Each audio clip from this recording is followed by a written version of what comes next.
सबैजना जाँदो रहेछ यहाँबाट चढ्ने रहेछ माछा पर्दैन यो हामीलाई झुक्काको माछा परो माछा खोइ अहिले चाहिँ हामी बोटमा जानको लागि टापुमा जानको लागि हामी बोटमा आइसकेका छौँ यो चाहिँ बोट छ पुरै रातै रातो हामी 3 भाइ छौँ र यहाँ आएर बसिरहेका छौँ यहाँबाट हामी निक्लेर लगभग 30 मिनट होला है 30 मिनटको जति एरिया छ भन्छ यो चाहिँ बोटको एरिया चाहिँ सबैजना जाँदो रहेछ यहाँबाट चढ्ने रहेछ तपाईँहरू घुम्न आउनुभयो भने हामीलाई कन्ट्याक्ट राख्नु होला हामीलाई पनि यो कुरा थाहा छ तपाईँलाई जानकारी दिन्छौँ होइन अब तपाईँहरूलाई यहाँ हामी साउथ चाइना सीमा टक्कै जाँदैछौँ बाटोमा वेलहरू भेट्यो भने हामी तपाईँलाई देखाउँछौँ सार्कहरू पनि भेटिन सक्छ सबै हामी तपाईँलाई यही भ्लगमा हामी देखाउनेछौँ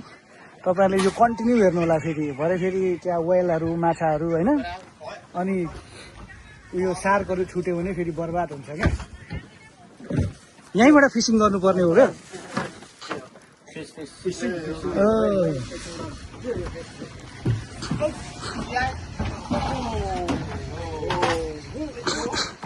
ल फिसिङ रड आइसक्यो अब यहाँ हामी हिँडिसक्यौँ है दाजुले लगिसक्नुभयो यहाँ हाम्रो विमल भाइले यहाँ माछा अब आज सार्क पार्नुहुन्छ जस्तो छ के गर्ने सार्क पर्यो भने अब हामी कुन साइड हो त्यो त थाहै छैन होइन एकदम आजको एडभेन्चर यात्रा हुँदैछ सानो बोटमा चाहिँ लास्टै हल्लिन्छ अरे हल्लेर डर लाग्छ अरे केटाहरूले भन्थ्यो अब आज ठुलो बोटमा हेरौँ हल्लिँदैन होला समुद्रको छाल धेरै आउँछ र त्यो माथि चाहिँ हाइवे छ अनि म चाहिँ यहाँ छु यहाँ बसिरहेको छु साइडमा म चाहिँ भ्लगर हो होइन तपाईँलाई थाहै होला थाहा भएन भने आजदेखि थाहा हुन्छ होइन यहाँ म गरिरहेको छु अब हामी यहाँबाट जान्छौँ ठोकिने लागेर मिलाउँदैछ हाम्रो गाडी स्टार्ट भइसकेको छ अब हामी अगाडि बढ्नेछौँ साउथ चाइना सीमा हामी अगाडि बढ्नेछौँ जेनेरेटर स्टार्ट भइसकेको छ यहाँ आएर माछाको लागि रेडी भइसकेको छ सार्क हान्ने होला ओ माइलामा तपाईँ नहान्ने माछा आफै हो म त अब भ्लगर पऱ्यो नि त भ्लगरले त अब हान्दैन यहाँ भिडियो मात्रै हान्नु ल हामी अब गइसकेका छौँ सिकाइदिनु त यहाँ अब माछा हाल्नु हुनुहुन्छ चारा प्लास्टिकमा उपर हो त्यो त्यसको त हुक निकाल्नु हुकमा गर्नु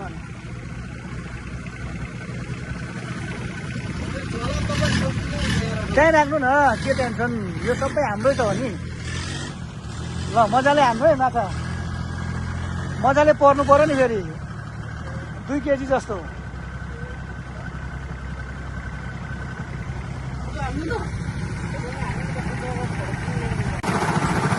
ड्राइभर चाहिँ पछाडि हुँदो रहेछ यहाँ हेर हामी अगाडि बढिसकेका छौँ ठोकिँदैन ब्यालेन्स हुन्छ नि त के भन्दैछ बस्नु भन्दैछ कि क्या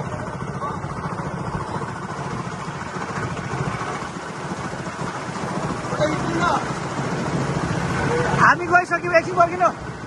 हामी गइसकेका छौँ अब यहाँ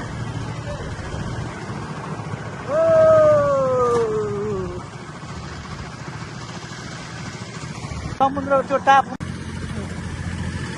कस्तो लागिरहेको छ तपाईँलाई फर्स्ट टाइम हो तपाईँको माछा उयो साइडमा हाल्नु नि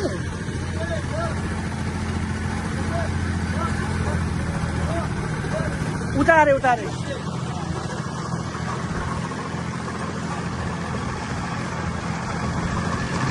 यो हामी एकदम डरलाग्दो गइरहेछौँ होइन हेर्नु त घामले गर्दा केही देखिन्न ड्राइभर बस्ने रहेको छ यो चाहिँ ठाउँ अनि यो चाहिँ टापु हो र यहाँबाट उता चाहिँ तपाईँहरूले गाउँहरू देख्न सक्नुहुन्छ सहरहरू हामी त्यो पर पनि एउटा टापु छ र यहाँ बिचमा आइसकेका छौँ र यो चाहिँ समुद्र हो यो समुद्रमा वेलहरू छ कि भन्ने कुराहरू छ टापु हेर्नु होला माछा उफ्रिनु यहाँ हेर्नु न माछा हेर्नु न ढल्किँदो रहेछ पुरा हुँदो रहेछ त माछा हाल्दै हुनुहुन्छ यहाँ हेर आइसक्यो तानै जस्तो त तानै जस्तो छ हौ खोइ पर्यो परेको छैन अलिक अलिक डाउन गर्नु नि त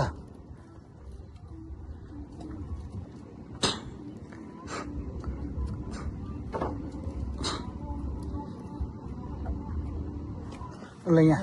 हाल्नु हुँदैछ यहाँ पर्यो अरे खायो अरे होइन होइन नि अलिक खानु दिनु नि मजाले खानु दिनु क्या तान्दै ठेल्दै गर्नु अलिक तल तल उहाँ चाहिँ तपाईँको देखिरहेको छ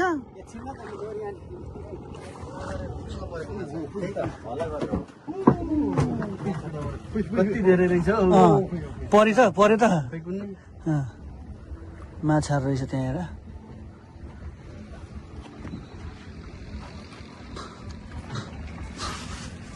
त्यहाँ चाहिँ फिसिङ गरेर पनि फर्किसके जस्तो छ मलाई माछा परेन भन्नु है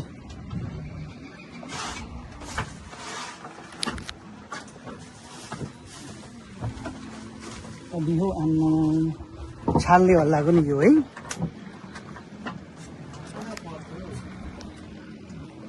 ल खै हामी आएर आइसकेका छौँ है ल यहाँ हाम्रो फिसिङ रहेछ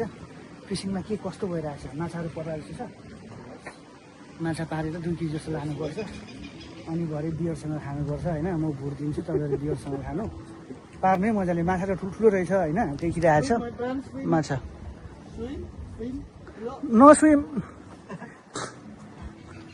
स्विमिङ गर्ने भन्दैछ केटाहरू स्विमिङ गरेर नि फर्केर आउँदैन होला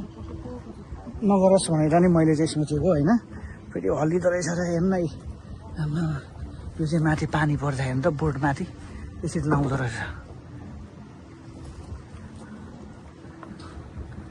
मजा आउँछ नि समुद्रको बिचमा एकछिन त सधैँ बसिन्छ डर लाग्छ निन्द्रा पनि आउँदैन होला सुत्यो भने चाहिँ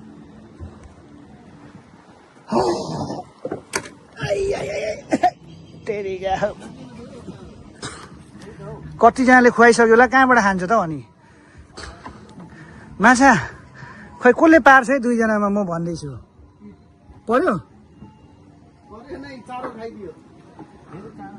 होइन हुक ठुलो भएको छ कि क्या हो अनि किन हुक खाएको छैन त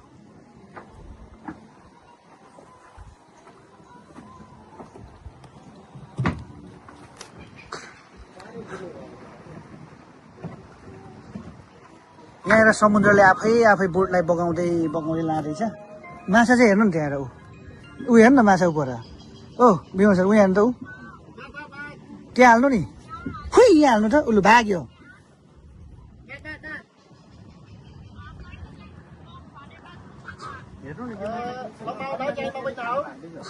उनीहरूलाई पुरा थाहा भइसक्यो होला नि त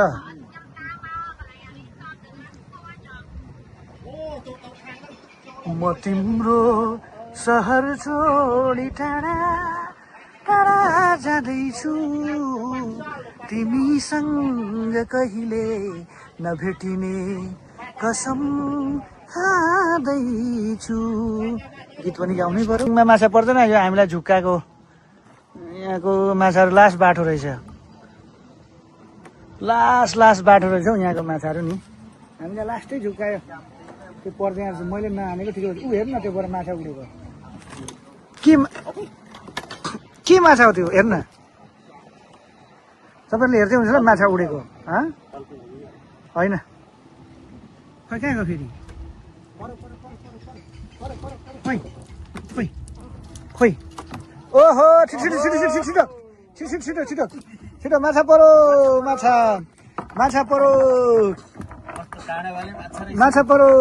माछा खोइ ओहो माछा हेर्नु त माछा पार्यो है ल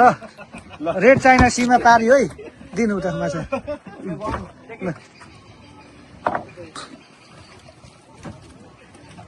मैले अलिक भित्र खानु भनेको नि तपाईँलाई देख्नुभयो भित्र खाँदैछ त्यस्तो हुन्छ ल पर्दो रहेछ हौ पार्यो त साइला दाइले त अनि माछा त अब यो माछा परेको चाहिँ भाइरल हुने भयो क्या सुन्नुभयो माछा परेको चाहिँ भाइरल हुने भयो क्या कहाँ त्यो उडेको माछा कहाँ गयो 2टा उड्दै थियो हराइगयो त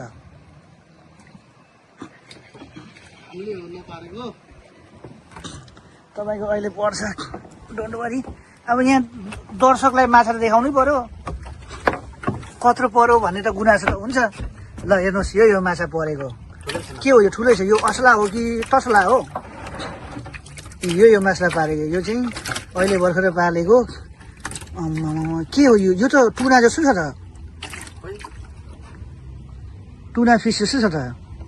हो किन भने त हुनसक्छ है भा डल्फिन उको वेलको पनि हुनसक्छ नि ल यही है मेबी 10 किलो यस बिग ओहो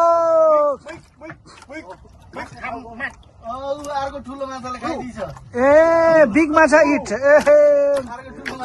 स्वामी ठुलो माछाले सानो माछा खाइदिएछ मेबी 10 किलो यस परेको खाइदिएछ है ठुलो माछाले सानो माछा खान्छ भने यही रहेछ नि त होइन